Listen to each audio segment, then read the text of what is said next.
Why does nutrition security matter? So let's take a look at this video to show what hunger looks like in America. I think sometimes when people think of hunger, they think of the images of, kids you may see with distended bellies or super, super skinny. And actually, that's not really what hunger looks like in the United States for the most part. When you think of what foods are most affordable, that is a lot about processed food, right? Ramen comes up a lot, chips, other things that you can purchase for not a lot of money that does fill up your stomach and makes you feel full. And so when you look at families with difficulty in food security, you often see much higher rates of obesity because when the food is available, folks want to eat more because there's an unpredictability about the food supply. And also, when you are looking to really stretch your food dollar, sometimes it's the least healthy foods that are the most affordable. When families are in need, a need really takes over someone's mind.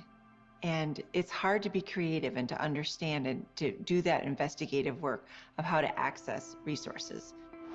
Food insecurity is not knowing and having a regular schedule of when you're going to be able to access food.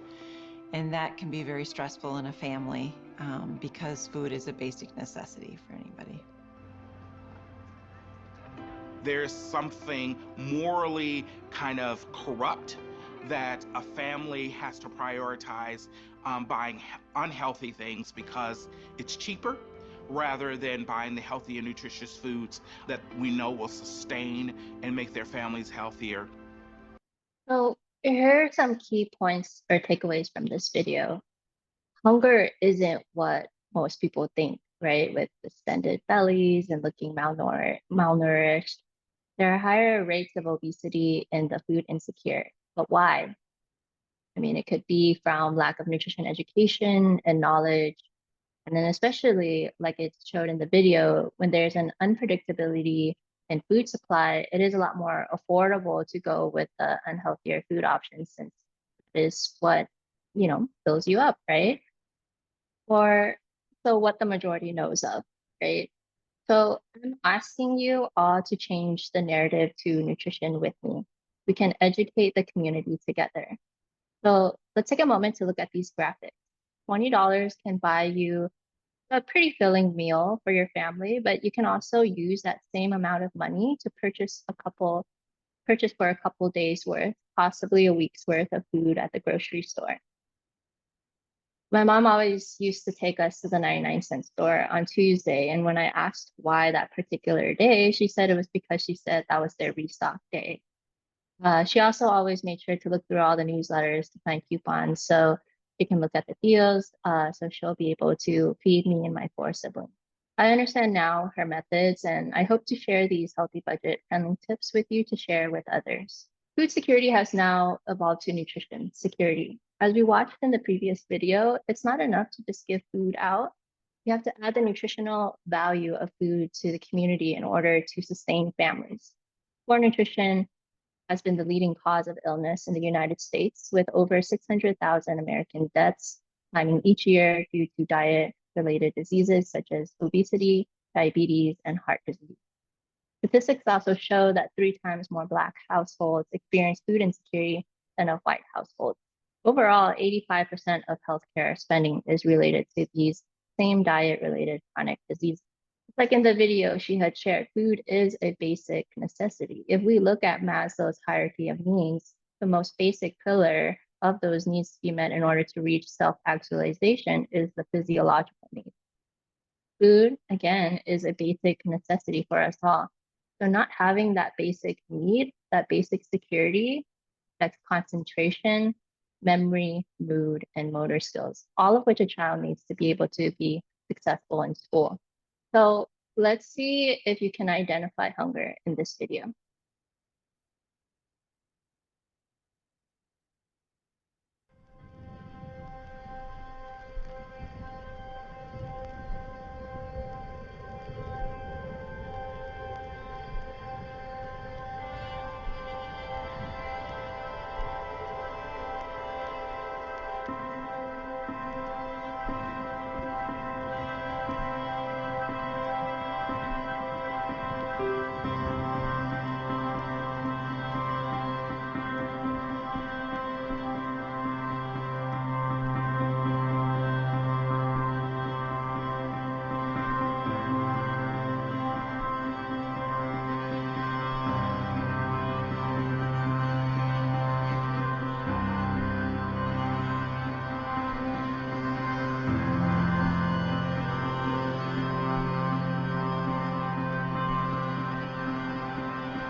it's hard to identify what anyone is going through on the surface, right?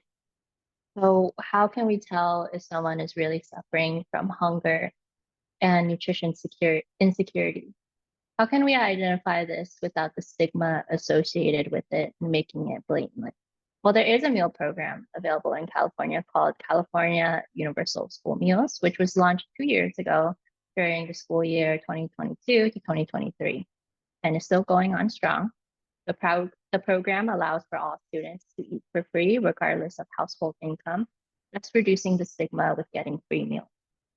The household income form is also available to help schools increase funding for things like books and laptops. The form is not necessary if the household already qualifies for SNAP and is completely confidential. The California Universal School Meals make sure no child goes hungry and provides free meals to all students regardless of income status. This takes away any stigma associated with it amongst students. California becomes the first state in the country to offer free meals to all students, regardless of their family's income status. The state's Universal Meals Program will provide free funding for free breakfasts and lunches for all public school students in California. The head of the Department of Education says universal meals is one of the key pillars to help students thrive. All lunch debts have also been forgiven for previous outstanding student accounts. District nutrition programs are funded by the federal government and are separate from the school district budget. So with universal meals in California, our students should be hunger free now, or at least see rates of nutrition insecurity drastically decrease, right? So how about we look at meal participation rates as another important data point to help us understand how we can better address the needs of our students. If it is free, what is the barrier for not achieving this maximum participation? Could it be that we are unintentionally reinforcing some stigmas typically associated with meal programs? These are statements that I hear not only from students, but unfortunately from some staff as well, such as statements like institutionalized food, or I wouldn't eat that, or it's prison food, government food. In a polarized society, we tend to feed off of each other's opinions on critical issues, and kids, students, and teens especially do so. As staff working in education-based settings, we are role models to our students. So imagine a student hearing statements such as these, I wouldn't eat that, to their school-provided meal. It is most certainly not encouraging for a student who has no food at home and actually can't wait to arrive at school for breakfast. You can play a role in reducing that stigma. So always encourage students to have breakfast and lunch because you never know what is going on under the surface. Another barrier to access is the fear of public charge.